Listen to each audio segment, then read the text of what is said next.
네, 하루의 경제 주식 마무리. 오늘의 경주마 주제는요. 한국과 중국의 지갑이 열린다. 그렇다면 돈이 쏠리는 곳은 어디가 될지 한중 이제 소비 진작 기대감에 따라서 우리가 조금 더 주목해 볼 섹터 한번 집중 조명해 보도록 하겠습니다. 오늘 이 시간 두 분과 함께 해보죠. 지금 유진투자증권 서울 WM센터 김영재 이사님 그리고 IBK투자증권 분당지점 정경민 팀장님과 함께 하겠습니다. 두 분 어서 오세요. 네. 와, 우리 시장 이번 한 주 하루도 쉬지 않고 상승으로 마감을 하면서 오늘 3,020포인트를 또 확인을 했습니다. 3년 5개월 만에 이렇게 3,000피를 기록한 건데 3,100포인트도 이 유동성 장세에서는 무난히 돌파해 줄 수 있을지 여부에 많은 분들이 이제 궁금해 하십니다. 김영재 이사님 어떻게 보세요? 네, 오늘 시장 보니까 오늘 선택받았던 종목들이 끝까지 상승하려는 힘이 좀 강했고 선택받지 못한 종목은 좀 누르려는 힘도 좀 강했다 보는데 만일 삼성전자가 오늘도 만일 강했으면 3,100은 쉽게 가지 않았겠냐 하는 그런 생각도 했는데 사실 삼성전자를 지금 안 사도 되는 그런 제외하고 지금 다들 수익률 게임을 벌이고 있기 때문에 오히려 지금 시장을 참여하시는 중에 좀 공격적으로 참여하시는 분들은 좀 편하게 수익을 낼 수도 있는 장이 아니겠느냐라고 보고 있습니다. 그렇지만 대다수 개인 투자자분들은 코스피보다는 코스닥 종목들을 더 선호하는 경향이 있기 때문에 상대적으로 좀 약한 코스닥에서 좀 고전을 하고 있지 않을까라고 저는 개인적으로 생각을 하고 있고 그리고 오늘 같은 경우 외국인이 이제 역시 지수 방향성을 결정하는 그런 게 또 나타났는데 사실 오전 초반만 해도 이제 매도세가 좀 나타나면서 오늘은 좀 약세일 가능성도 있겠구나라고 생각을 했는데 코스피를 이제 외국인이 순매수 전환하면서 3,000선을 그냥 가볍게 넘어보는 모습이 나왔습니다. 그래서 또 이게 또 기존 주도 섹터였던 원자력이라든지 조선 좀 쉬는 모습이었지만 새롭게 2차 전지가 갑자기 강하게 부각했다든지 로봇도 이제 좀 쉬다가 또 다시 올라오는 모습이 보여서 상당히 좀 고무적이었다. 그리고 막판에는 최근 강한 카카오 네이버 상승세도 상당히 좀 크게 좀 인상적이었습니다. 고객 혜택금이 일단 60조 원을 넘은 상황에서 계속 조금씩 늘어나고 있는 상황이 지속되고 있기 때문에 사실 지금 대기하는 그런 자금들이 상당히 많습니다. 그래서 지수가 잘 빠지지도 않을 것 같고 또 계속 올라오면 소외감 느낀 개인들이 추격 매수가 나올 수도 있습니다. 그래서 추가 상승 시도는 이어질 것 같은데 3,100은 글쎄요. 제가 볼 때는 삼성전자가 금방 좀 이렇게 다시 회복하는 모습을 또 보인다면 의외로 쉽게 갈 수도 있지 않나라고 저는 개인적으로 판단하고 있습니다. 그렇지만 단기적으로 좀 상승한 만큼 좀 경계 심리는 조금 있지 않을까라고 또 보고 있어서 약간 조심스럽게 좀 접근해야 될 것 같습니다. 상승은 방향성이 상승은 확실하지만 상승 속도에 대해서는 그동안의 속도보다는 조금 느려질 수 있다라는 말로 정리를 해볼 수 있을 것 같은데 정경민 팀장님은 3,100포인트 이제 돌파도 무난하다고 보세요? 어떻게 보세요? 네, 저는 더 높은 곳을 바라보고 있고 오. 오히려 3,000포인트가 지지선이 되는 이제 그런 흐름을 만들어내지 않을까 먼저 결론적으로 좀 말씀드리고 싶고요. 네. 지금 시장은 환율이 신호등이고 외국인 선물이 방향타 그리고 개인들의 예탁금이 악셀레이터 이렇게 좀 이해를 하시면 우리 지수의 흐름을 좀 쉽게 좀 파악하실 수 있을 것 같아요. 일단 지금 이사님께서도 말씀을 주셨습니다만 삼성전자와 자동차 같이 이제 시총 최상단 종목들의 약진 없이 만든 3,000포인트는 굉장히 의미가 있다라고 좀 생각이 들고 그래서 이제 우리가 보조 지표는 굉장히 과열이 되고 있다라고 계속해서 좀 이 경고를 좀 올리고 있습니다만 과거와는 좀 다른 양상으로 지금 흘러가고 있다라는 거 굉장히 좀 중요한 포인트라고 좀 생각이 됩니다. 그리고 이제 1개월 전 대비 지금 거래대금이 5조에서 7조 정도가 늘어난 이제 그런 상황이고요. 오늘만 하더라도 거래대금이 25조까지 좀 돌고 있습니다. 개인들의 미국장에서 우리나라로 돌아오는 유턴 자금도 있고요. 외국인들의 프로그램 매수, 그리고 금리 인하도 나왔고 정부의 정책 모든 것들이 만들어낸 그런 산물이기 때문에 이건 3,000이 라운드 넘버의 어떤 의미는 있겠습니다만 굉장히 이렇게 의미 없이 그냥 쉽게 뚫고 나갈 수 있는 그런 숫자가 아닌가라는 생각이 좀 들고 지금 이제 네. PBR로 봤을 때는 한 1배 언저리까지 좀 지수에 반영이 됐습니다만 향후에는 이제 좀 수익 가치를 바탕으로 해서 지수가 또 한번 강세를 보일 가능성이 있어요. 지금 시장 3,000이라 그래서 EPS 얼마에 멀티플 얼마 이렇게 해가지고 이거는 얼마가 딱 적정이야라고 하는 그런 시장은 아니잖아요. 그러니까 유동성이 만든 이제 그런 시장이라고 한다면 저는 이제 이런 실적의 신뢰성이 높은 뭐 중국의 소비, 중국 소비주, 방산, 또 뭐 조선, 금융 이런 현재의 그런 주도 섹터들이 시장에 계속해서 선호도가 유지될 것 같고요. 여기에 이제 말씀드렸듯이 이제 환율이 안정되면서 외국인들의 그런 프로그램이 좀 유입이 된다면 저는 하반기 3,300, 3,400도 그렇게 좀 어려운 수치는 아니다 이렇게 좀 말씀드리고 싶습니다. 되려 3,000포인트가 저항선이 될 수 있는 유동성 장세가 도래했음을 다시 한번 좀 확인을 해 주셨고요. 정경민 팀장님은. 자, 그런데요. 수급을 보면은 사실 조금 찝찝한 게 2,900포인트가 될 때까지 외국인은 꾸준하게 사줬거든요. 그런데 2,900포인트 이상에서 외국인은 하루 사고 하루 파는 흐름을 좀 지속하고 있는 상황이에요. 자, 그렇다면 우리가 수급에도 좀 집중을 해봐야 될 것 같은데 김영재 이사님, 향후 수급 현황은 좀 어떻게 흘러갈까요? 뭐 사실 최근 들어서 수급이 조금 이렇게 뭐 말씀하신 것처럼 갈팡질팡하는 그런 모습은 아무래도 외부 변수들의 좀 충격이 있었던 적이 있기 때문인데 지난 요 시간에 이제 그때 이제 중동 지정학적 리스크 부각되면서 상당히 그날은 안 좋았습니다. 그래서 조정 장세를 뭐 빌미로 제공할 수도 있겠다라고 했는데 결국에는 이제 그거보다도 좀 더 좋은 방향으로 지금 지수는 흘러갔습니다. 그래서 외국인과 시가 수급이 좀 변하고는 있지만 좀 그렇지만 아직까지는 뭐 그런 수급보다는 지금 올라갈 때 더 강하게 사주는 그런 모습이 조금 더 좀 시장은 더 좀 뭐 이렇게 좀 적용되는 것이 아닌가라고 보고 있고 그리고 사실 외국인 같은 경우가 지금 지수를 거의 이제 상승할 때마다 지금 견인하고 있는 그런 모습이 나타나고 있고 또 기간은 사실 그런데 이제 좀 반대 성격을 갖고 있습니다. 지금 보시면 올해 1분기 특히 4월 말까지는 기관들이 이제 주도하는 그런 시장 장세였다 그러면 그 이후에는 이제 외국인들이 주도를 하고 있는 상황인데 결국 이제 외국인이 매수 전환 이후에는 기관은 거의 뭐 저점 매수에만 좀 주력하는 모습이 나타나고 있다고 볼 수밖에 없는 상황입니다. 뭐 개인은 뭐 지금 지수 하방을 지지하는 역할을 좀 하고 있다고 보는데 그렇지만 선호하는 중소형주가 아직 상승하지 못한 관계로 아직은 뭐 수익을 크게 내지 못할 거라고 지금 보고 있는데 이제 지수가 3,000대로 진입했다고 해서 이러한 수급 상황이 뭐 크게 달라질 거라고는 저는 생각하지 않고 있습니다. 그래서 최근 행보를 좀 이렇게 좀 갈짓자로 보고 있는 그런 기관과 외국인의 모습은 좀 유지될 수도 있는데 근데 이제 문제는 이제 변수는 개인인데요. 개인이 이제 신규 자금이 증시에 계속 유입될 것으로 보여서 저는 오히려 개인적으로는 이제 3,000선 위에서는 코스닥 중소형주 종목도 어떤 좀 이렇게 좀 탄력성 있는 모습이 나타나지 않을까라고 내심 기대를 하고 있는 그런 상황입니다. 네, 알겠습니다. 외국인이 되려 팔 때 개인이 매수가 좀 방어를 해주니 개인의 매수 수급 여부에 좀 집중을 해보면서 이제 코스닥 시장 중소형주 단 우리가 지켜봐야 할 시점이 도래했다라고 말씀해 주셨습니다. 자, 이번 주 뭐니 해도 가장 큰 시장의 이슈는요. 추경안 편성이 또 되겠습니다. 이제 시장에서 정부가 시조롭게 출범을 하고 돈을 푸니 오늘 같은 경우에는 뭐 영화, 콘텐츠 쪽에 또 환호하는 모습을 보였잖아요. 자, 확실하게 이제 정부가 팔을 걷어붙이고 돈을 푸는 정책을 이제 내세운 건데 소비 진작에 확실한 부양이 될지 어떻게 보세요? 네, 2000년 그러니까 21세기 들어서 그러니까 그동안에 이제 정치색 그리고 뭐 코로나 이런 것들을 좀 제외하고요.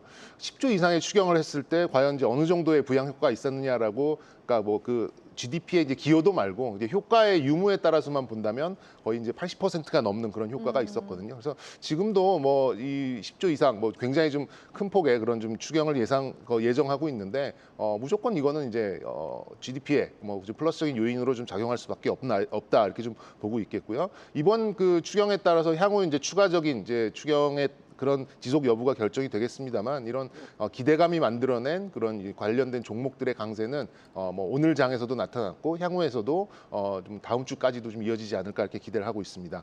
일단 뭐 음식료를 비롯해서 뭐 필수 소비재, 뭐 유통, 물류, 아까 뭐 언급을 주셨던 이제 컨텐츠, 영화 이런 좀 여러 가지 이제 레저 생활 관련된 그런 업종도 이런 강세장 분위기에 올라탈 수 있는 충분한 그런 배경적인 그런 효과가 좀 있는 것 같고요. 이제 이런 추경 효과는 빨리 나오는 그런 지표들로 봤을 때는 이제 1분기 정도 후행해서 나타나는 게 좀 보통인데 이제 그렇게 되면 한 4분기 정도 들어선다면 이제 이런 승수 효과, 간접적인 GDP의 기여도 이런 것들이 좀 산정이 될 수 있겠고 그런 것들이 나온다면 뭐 이제 올 하반기나 내년에 이제 추가적인 또 추경이 또 편성될 수 있지 않을까라고 생각이 좀 들고요. 일단 이런 기대감이 반영되는 이런 증시의 환호는 저는 조금 더 이어질 수 있겠다 이렇게 좀 말씀드려보고 싶습니다. 네, 알겠습니다. 10조 원이 넘는 규모의 추경 편성은 과거 통계상 80% 10% 정도 직접적인 수혜가 있었으니 한번 우리 기대해 보면서 지켜봄직하다라고 말씀 주셨고요.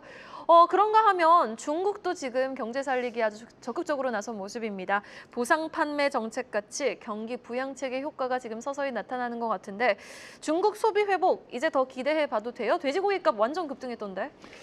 일단 뭐 중국이 지금 최근에 지표들을 좀 보시면 조금 경기가 좀 살아날 수도 있겠구나 하는 그런 생각을 갖고 만든 지표들이 좀 나왔습니다. 지금 중국 5월 소매 판매가 지금 전년 동월 대비 6.4% 증가한 것으로 나타났는데 이것은 예상치였던 5%를 크게 상회하는 그런 수치라고 할 수가 있겠습니다.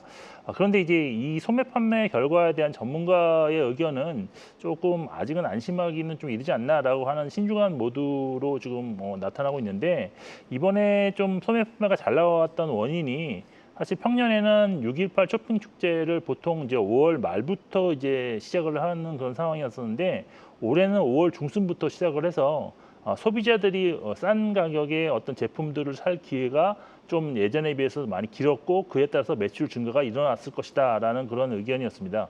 그리고 이제 소매 판매와 더불어서 발표되었던 뭐 생산 지표들이라든지 부동산 관련 지표들이 아직까지는 좀 침체되고 있다고 보이는데 산업 생산 지수가 예상치를 소폭 밑도란 그런 상황이기 때문에 아직까지 뭐 회복세가 엄청 강하다라는 그런 것은 아직은 체감할 수 없다라는 것이 제 대부분의 의견이었습니다. 그런데 이제 저는 개인적으로 생각하는 게 중요한 것은 중국 정부가 얼마만큼의 꾸준하게 이제 부양 의지를 시장에 이제 보여주는 것이 더 중요하지 않겠느냐라고 보고 있는데 만일 이렇게 꾸준한 그런 부양 의지를 보여준다면 실제 나쁜 지표가 나오면 더 부양책을 강화하는 그런 모습으로 이제 연결될 수가 있습니다. 그렇다면 오히려 투자자들은 나쁜 지표에도 기대 심리에 의해서 관련 종목들을 더 적극적으로 매수할 수 있는 그런 상황이 될 것입니다. 이게 사실 과거 뭐 제가 최근에도 그랬지만 미국에서도 지표가 안 좋을 때 그러면 이제 부양 뭐 금리 인하 가능성이 있겠구나 하면서 오히려 더 올라가는 그런 모습이 중국에서도 나타날 수 있지 않느냐라고 저는 생각하고 있습니다. 전반적으로 사실 글로벌 금리 인하가 시기에 맞물려서 지금 증시도 상당히 좀 올라가려는 심리가 강하고 있는데 결국 경기 회복과 지수 상승 가능성이 아직은 높은 시점이 있다는 점을 좀 베이스로 삼으시면서 투자에 좀 참고하셨으면 좋을 것 같습니다. 맞아요. 오늘 또 뭐 LPR 같은 경우도 동결이 됐고 사실 bad is good이라고 되려 나쁜 지표로 인해서 조금 더 돈을 푸는 정책이 이어지니까 이렇게 소비 심리가 갑자기 개선이 되면 중국 돈 이제 안 푸는 거 아니야 라는 또 심리도 나올 수 있으니까 우리가 계속해서 한번 뉴스를 팔로우업 해볼 필요는 있어 보입니다.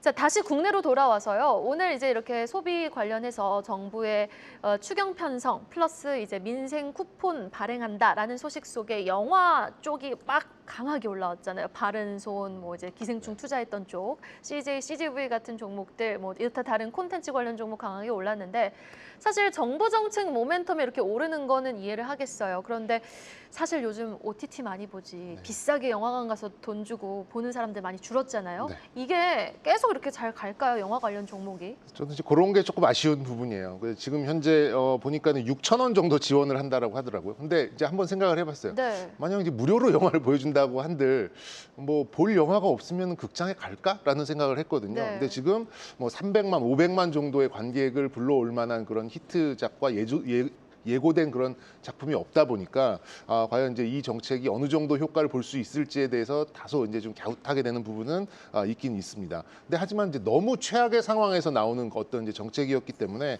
이런 작은 재료만으로도 주가를 좀 띄울 수 있는 이제 그런 여력은 됐다 이렇게 좀 말씀드릴 수 있겠고요. 아쉬운 거는 이제 윗꼬리를 좀 달아서 어느 수준에서 이제 지지선을 가지고 저점을 높일 것인가를 좀 보게 되는 이제 그런 국면인데 CJ, CGV 기준으로 봤을 때는 그래도 뭐 한 5,000원 정도만 지지가 된다면 이 효과를 좀 입증하는 그런 시간까지는 그래도 시장에서는 조금 지켜보는 관망하는 이제 그런 흐름이 나오지 않을까 좀 생각을 합니다. 최근에 이제 CJ CGV 기준으로 신종자본증권을 찍어냈는데 거의 네. 6.5% 수준이에요. 그러면 중소규모의 건설사들이 자금 조달하는 그런 수준이거든요. 굉장히 영화 산업이 지금 현재 어려운 그런 상황인데 여기서 어쨌든 정부가 뭔가를 좀 해주려고 한다라는 점 자체만으로도 저점을 좀 탈피하고 저점에서 좀 방향 전환을 하려는 그런 시도는 그래도 조금 더 나오지 않을까 생각이 좀 듭니다. 근데 이런 정책의 효과가 집계되는 그런 상황까지는 그런 폭발적인 그런 반등보다는 말씀드린 대로 이제 이런 기대감에 저점을 높이는 정도, 요 정도에 좀 만족해야 되지 않을까라는 말씀 드려보도록 하겠습니다. 네, 영화 관련주는 이번 정부 정책 모멘텀의 저점을 조금 높여잡는 수준의 상승 정도로 생각을 해봄직하다라고 말씀해 주셨는데, 자, 그렇다면 우리 이재명 대통령의 후보 시절 공약 1호가 AI 강국이었고요. 2호가 문화 강국이었습니다. 자, 그렇다면 문화 강국의 적극적인 정부 지원을 통해서 우리가 주목해 봄직한 섹터는 어제는 웹툰이 또 올랐잖아요. 어떤 섹터 정경민 팀장님 보세요? 뭐 요즘에 이제 그 관련돼서 이제 뭐 문화 콘텐츠 뭐 이게 정책 지원이 51조라는 이제 어마어마한 이제 금액이 좀 네. 뜨다 보니까 관련돼서 이제 콘텐츠 그리고 뭐 게임, 웹툰 이런 쪽에서 이제 순환매가 좀 나오고 있는 것 같은데요. 일단 또 오징어 게임 3도 좀 준비를 이달 말이에요. 한 27일인가 제가 이렇게 좀 보고 있고요. 네. 공개를 앞둔 이벤트도 있어가지고 OTT 관련된 이제 그런 그 콘텐츠 종목들이 일단 뭐 다음 주에는 조금 더 약진하지 않을까 이렇게 좀 생각이 듭니다. 그리고 이제 이런 콘텐츠 쪽에 또 기대되는 부분이 이제 7월에서 8월 정도가 이제 기존 콘텐츠, 그러니까 재고죠. 그러니까 중국으로 공식적인 판매가 일어나는 이제 그런 시기로 좀 보고 있어요. 그러니까 그동안 중국 시청자들이 이제 음성적으로 이렇게 좀 우리 콘텐츠를 소비를 했는데 음지에서. 이제는 양성화가 돼서 이제 실질적으로 이제 매출, 돈을 내고 수입을 해서 방영을 하는 이제 이런 흐름이 좀 있을 것 같습니다. 그리고 그래서 이제 국내의 그런 히트작을 보유한 기업들의 실적 개선도 뒤를 이어서 좀 개선될 가능성이 좀 있기 때문에 지수의 피로도 뭐 3,000포인트 한 중간 정도 가면 조금 피로도가 올 수도 있거든요. 그렇게 본다면 중국 소비주 특히나 이제 컨텐츠의 이런 흐름은 충분히 틈새 매매 종목으로 매력도가 좀 높을 것 같고요. 개인적으로는 이제 스튜디오 드래곤하고 요즘에 미지의 서울인가요? 예, 스튜디오 미루의 어떤 그 관심이 중국에서도 굉장히 높다라고 네. 하니까 이쪽에 어떤 이제 수출 관련된 그런 모멘텀도 좀 기대해 볼 만하다 이렇게 좀 말씀드려보도록 하겠습니다. 다 이 사명 모두 스튜디오가 붙네요. 네, 스튜디오 그렇습니다. 드래곤, 스튜디오 미르. 일단 스튜디오 미르 같은 경우는 마블사와 또 이제 맞습니다. 계약이 예. 이번 주에 체결이 된 만큼 주가 향후 긍정적인 움직임 기대해 보도록 하겠습니다. 자, 그런가 하면요. 오늘 화장품 섹터도 아주 뜨거웠습니다. 그동안 중소형주가 좀 가볍게 움직였다면은 대형주 안에서 중국 매출 비중이 큰 뭐 아모레퍼시픽, LG생활건강까지 동반해서 상승했는데, 자, 지금 그런 화장품, 뭐 미용기기 섹터 현 시점에서는 투자 전략을 어떻게 가져가야 되는지 김용재 이사님이 좀 제시해 주신다면.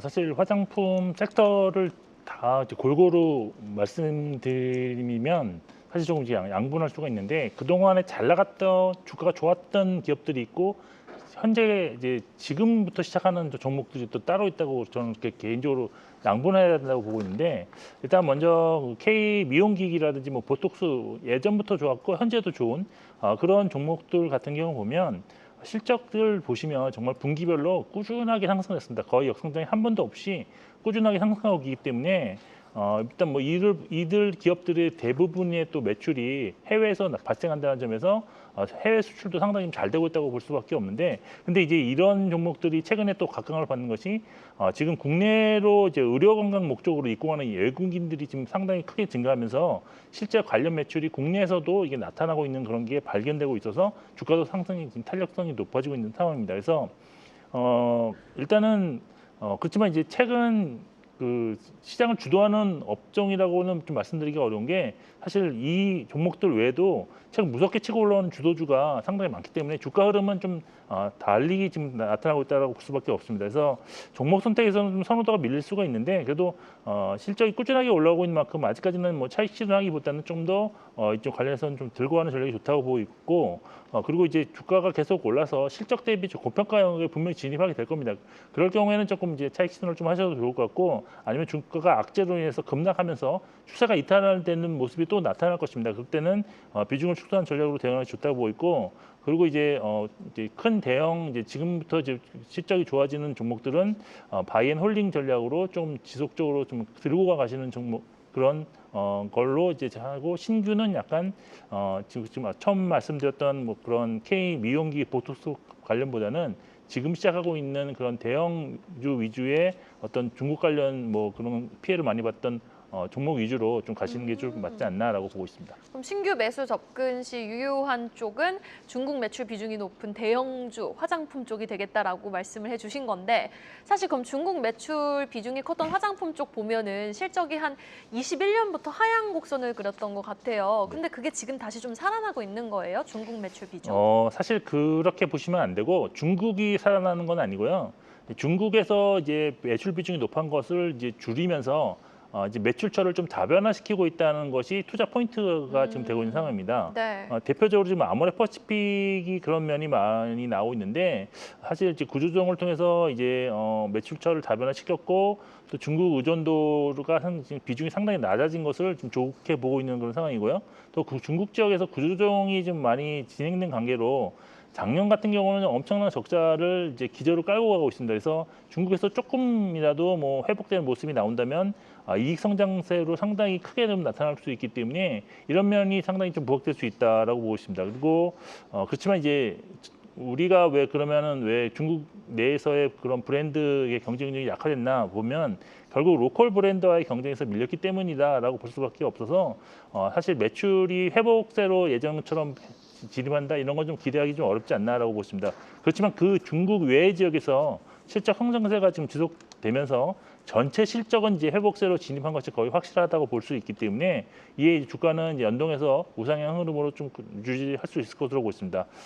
따라서 중국 소비 회복과 관련해서는 저는 개인적으로 화장품보다는 뭐 의류라든지 음식료 또는 실제 순수 화학 종목 중에서 찾는 것이 좀 더 바람직하지 않나라고 보고 있는 상황입니다. 네, 알겠습니다. 그러면 소비 진작에 따라서는 소비 진작 정부 정책 기대 쪽에서는 음식료라든지 의류 쪽을 좀 지켜봐야 된다라고 말씀을 해주셨는데 자, 그럼 음식료에 대한 이야기 나눠보도록 할게요. 지금 경기 회복 기대감에 따라서 음식료 쪽도 이제 수혜를 받겠다 생각을 많이들 하시는데 보면 지금 세계적인 그 감자칩 업체죠. 레이즈라고 거기가 영업이익률이 20%가 안 되더라고요. 근데 대한민국에 영업이익률 20% 넘는 음식료가 딱 두 개예요. 삼양식품 오리온.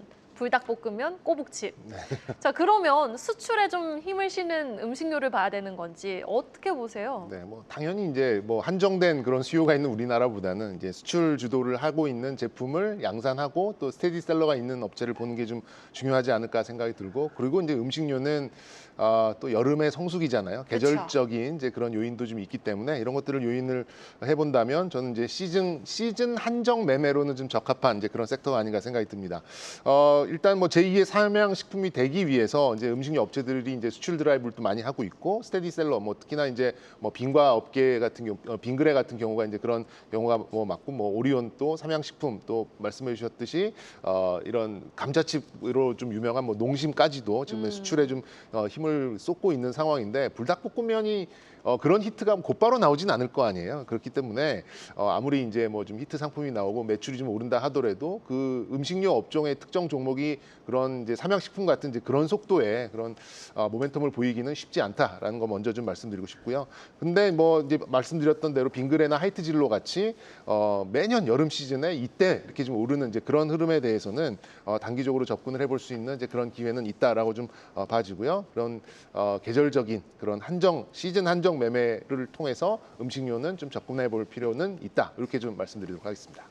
네, 알겠습니다. 정경민 팀장님 무슨 과자 좋아하세요? 제가 뭐 생긴 거랑 다르게 이렇게 그 과자 스낵을 안 별로 좋아하세요? 좋아하진 않아요. 네. 그래요? 저 조청류가 되게 좋아하거든요. 네. 알겠습니다. 음식료주에 대한 이야기 나눠본 가운데 우리 또 김영재 이사님이 음식료와 그동안 많이 안 올랐던 의류주를 좀 주목해보자라고 말씀을 해주셨는데 진짜 의류주가 보면은 PBR이 1배 미만인 곳이 너무 많거든요.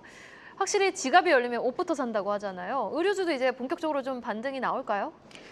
사실 의류 업종이 지난해 이제 코스피가 한 마이너스 9.몇% 할 때 20% 이상 업종 지수가 하락했기 때문에 작년에 상당히 안 좋았습니다. 근데 올해 같은 경우는 업종이 지금 20.9% 상승했는데 지수가 근데 이제 오늘 보니까 코스피는 이제 25% 상승했기 때문에 아직까지도 코스피 대비 언더퍼폼하고 있다라고 볼 수 있습니다.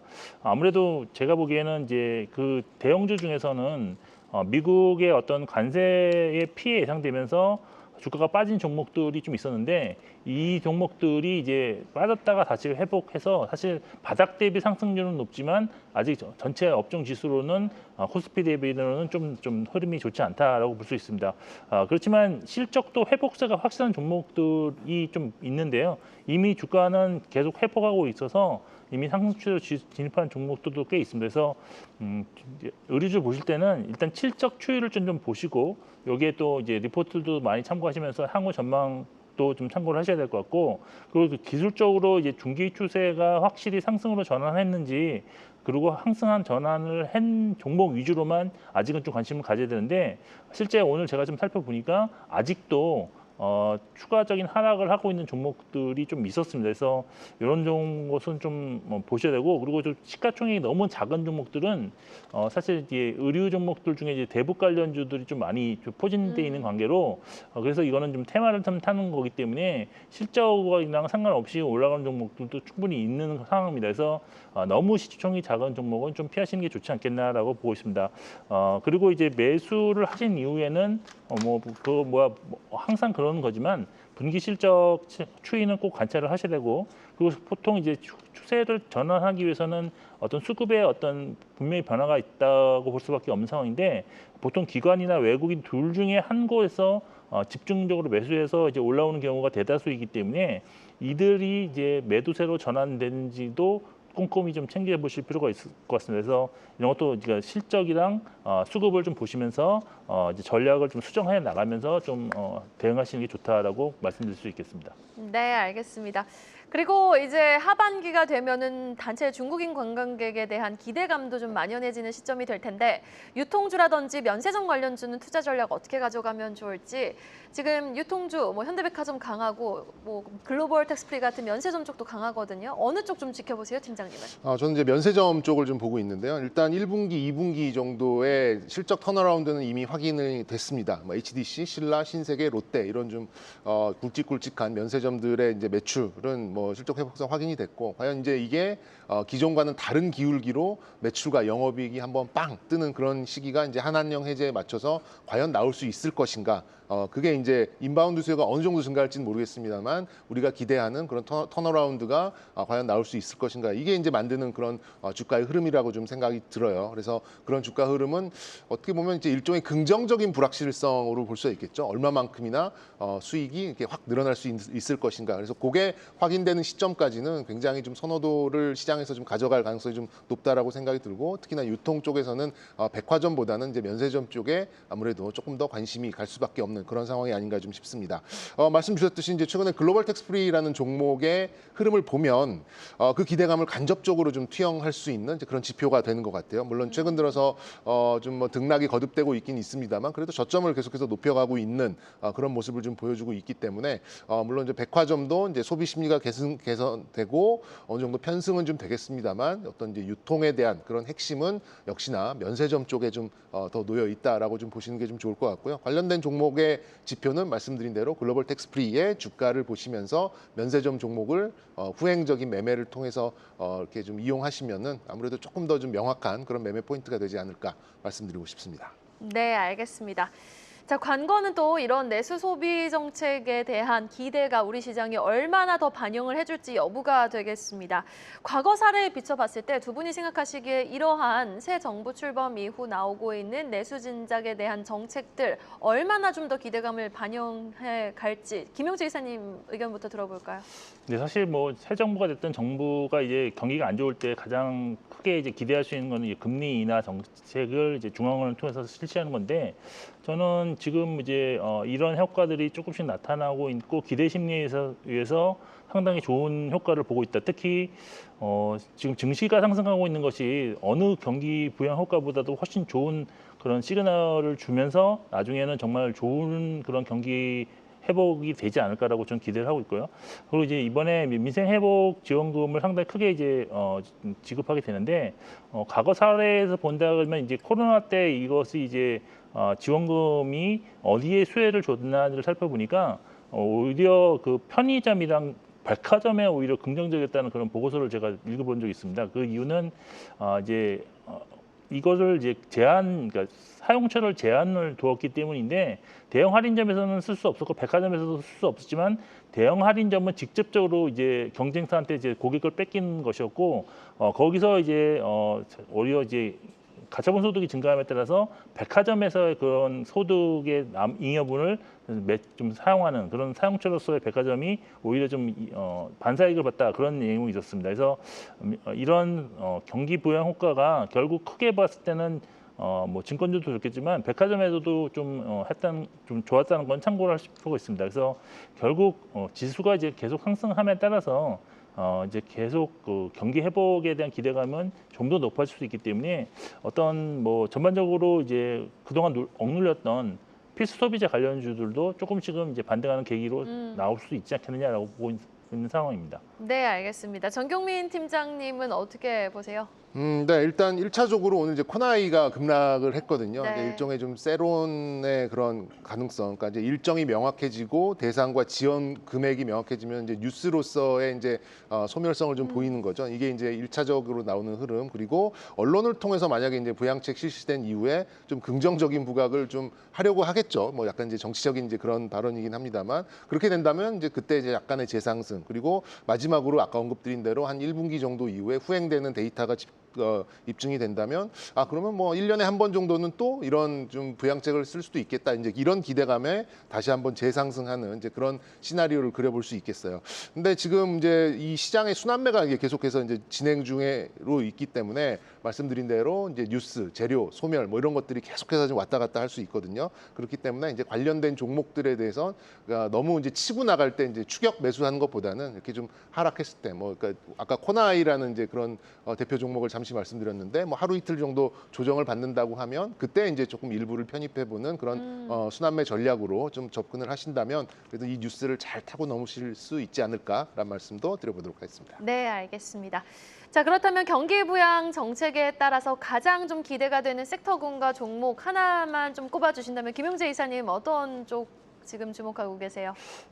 사실 뭐 금리 인하 수혜 업종 전부 다 관심을 갖고 있고요. 그리고 뭐 사실 최근에 못 오른 종목들도 있고 한데 일단은 가처분 소득이 증가하면서 원화 강세로 해외 여행이 증가될 가능성이 있습니다. 그리고 그래서 이제 제가 모두 투어를 좀 말씀드리려고 하는데 모두 투어는 이제 하나 투어 대비로서 지금 뭐 밸류에이션을 보면 한 PER이 한 10배 정도로 이제 상대적으로 저평가이고 최근 움직임이 좀 모두 투어가 하나 투어보다는 좋다라고 볼 수가 있겠습니다. 그래서 종목은 모두 투어도 좀 관심 있게 보셔야 되는데 또 하나 말씀드릴 것은 중소형 증권사를 좀 눈여겨 보실 필요가 있을 것 같습니다. 사실 지난해 이게 해외 쪽에 이제 투자가 많이 들면서 해외 쪽 수수료 수입은 거의 대형사가 독식을 했기 때문에 중소형 증권사들의 수익은 그렇게 높지 않았습니다. 물론 제가 소속한 유인산증권도 마찬가지였다라고 볼 수가 있는데 그런데 지금 증시가 이제 화랑 장세로 전환되면서 지금 상당히 많은 그런 수수료 브로커리지 수입이 늘어나고 있는 게 눈이 지금 제가 지금 보고 있는 상황인데 오히려 이렇게 된다 그러면 YOY로 수익이 증가하는 그런 폭이라든지 성장성은 중소형 증권사가 훨씬 더 크게 나타날 수 있는데 주가는 오히려 그렇게 움직임이 크지 않는 상황입니다. 그래서 상대적으로 저평가가 심화되고 있는 중소형 증권사도 좀 눈여겨보시면서 투자 대상을 좀 찾아보시는 것도 좋지 않을까라고 말씀드려볼 수 있겠습니다. 중소형 증권주 모두 투어 말씀해 주셨고 정경민 팀장님은요? 네, 저는 이제 탑2를 뽑아왔는데 이게 이제 원래 하나는 이제 카카오페이였어요. 오늘 근데 상한가 상한가를 갔어요. 가서 아니 뭐 상한가 간 종목 들고 나오면 어떡하니 이렇게 좀 말씀하실 것 같은데 뭐 말씀만 드리자면 지역 화폐, 뭐 스테이블 코인 또 소비 쿠폰 결제 뭐 이럴 때 이제 다 이게 좀 연관되는 그런 종목이고요. 0.5%, 0.56%의 그런 이제 결제 수수료를 가져갈 수 있습니다. 그러면 이제 수치적으로 봤을 때 한 150억에서 200억 정도의 영업이익 증가 개선이 좀 되고 있어서 이거 좀 수혜가 직접적으로 되겠다. 그냥 우리가 단순히 그런 테마주로만 볼 건 아닌 것 같다는 생각이 들었는데 제가 방송국 오는 동안에 이제 상한가를 가버려서 여기서부터는 글쎄 뭐 개인의 성향대로 좀 접근을 하셔야 될 것 같고요. 네. 다른 하나는 이제 롯데 하이마트를 제가 좀 이제 우연히 좀 봤는데요. 이거를 제가 뭐 추천을 하거나 탑픽으로 말씀드리기보다는 워낙 지금 뭐 소외되어 있는 이제 그런 너무 부분이 못 있어요. 갔죠. 네, 네. 근데 좀 이번 정책에 보면은 고효율 가전제품의 환급을 통해서 이제 어느 정도 할인을 받을 수 있는 이제 그런 정책이 들어 있어요. 이제 이게 코로나 시기에 한번 이제 시행이 됐던 부분이 있는데 220만 명이 혜택을 봤었고 그때 이제 파급 효과가 한 4천억 정도 됐거든요. 근데 뭐 조 단위가 왔다 갔다 하는 상황에 이제 뭐 4천억이 별거냐라고 하실 수도 있겠습니다만 환급 금액이 구매액의 한 10%가 좀 넘고 그리고 올 여름 길고 덥다라고 하잖아요. 네. 또 장마 시즌이고 하고 그리고 롯데하이마트 차트 보시면은 이렇게 차트가 신음소리를 내는 게 들리는 것 같아요. 네, 이렇게 그 으윽 정도로. 하고 있는 이제 네. 뭐 정말 큰 폭의 하락을 오랫동안 보였고 뭐 10만 원이 넘는 이제 그런 종목이었습니다만 지금 이제 7천 원대, 8천 원대 이렇게 좀 가고 있거든요. 네. 그렇게 본다면 아마 이제 이런 좀 소비 쿠폰 같은 게 이런 좀 이제 가전 쪽으로 좀 돌아갈 경우에는 적어도 투자 심리 정도는 개선되면서 지금의 위치에서보다는 좀 올라갈 수 있지 않을까라는 차원에서 롯데하이마트를 좀 관심 있게 보시면 오. 어떨까라는 약간 이제 반골 기질이죠. 오, 네네, 네네. 약간 좀 역발상적인 이제 그런 네. 관점에서 한번 좀 말씀드려보고 싶습니다. 흥미롭네요. 롯데하이마트 한번 카카오페이와 함께 주목해 보도록 하겠습니다. 다음 주 전략은 짧게 들어볼게요. 먼저 김영재 이사님. 네, 이제 지수가 단기적으로 상승폭이 크기 때문에 항상 이제 주간마다 이제 부담은 될 건데, 근데 이거를 이제 순환매로 지금 엮어서 사실 수익률 게임이 진행 중입니다. 그래서 결국은 다음 주 장세도 나쁘지 않을 것으로 일단 기대할 수 있겠고요. 그래서 근데 이제 기존 주도 업종을 그러면 추격 매수할 것이냐 그런 건 아니고 소외 업종을 좀 바이잉 앤 홀딩 전략으로 해서 좀 길목짓기 하셨으면 좋을 것 같습니다. 그래서 저는 이제 다음 주는 이제 반도체라든지 증권 그리고 최근에 좀 소외받은 바이오 그리고 이번 주 제일 강했던 인터넷 정도는 좀 관심을 가져도 좋지 않겠냐라고 판단하고 있습니다. 네, 알겠습니다. 정경민 팀장님의 다음 주 전략은요? 네, 저도 김용재 이사님하고 좀 궤를 같이 하는 이제 그런 전략이고요. 뭐 라운드 넘버 3천을 넘었기 때문에 손바뀜이 조금 나올 수는 있어요. 그래서 조금 이제 강도가 약해질 수는 있겠습니다만 아까 말씀드린 대로 추가 상승에 대한 재료는 차고 넘친다라는 거 말씀드리고 싶고 오늘 보시면 시가총액 1위부터 10위권이 다 올랐어요. 이거는 프로그램을 타고 오른 것들을 감안한다면 향후에는 상승 종목 수가 하락 종목 수보다 적을 겁니다. 그러니까는 시장의 안위도가 좀 올라갈 수는 있어요. 네. 그래서 이제 오르는 종목의 어떤 이제 지속성 뭐 이런 것들이 좀 강해질 수 있기 때문에 이사님 말씀 주셨듯이 코스닥이든 코스피든 시총 최상단 뭐 반도체나 자동차나 코스닥은 바이오 이런 쪽에서 조금 기회가 있지 않을까라는 생각이 좀 있기 때문에 너무 좀 부담스럽다면 이쪽을 좀 바라보시는 것도 좋을 것 같고 오늘 하루 종일 오늘 이 시간에 계속 말씀드렸었던 이런 좀 소비 관련된 그런 종목도 참고하시면 좋을 것 같습니다. 여기까지 들어보겠습니다. 지금까지 김영재 이사, 정경민 팀장과 함께했습니다. 두 분 오늘 말씀 고맙습니다. 계속해서 다양한 경제 이슈를 알고 싶다면 구독과 좋아요, 알림 설정 부탁드립니다. AI 캐스터 권미정이었습니다.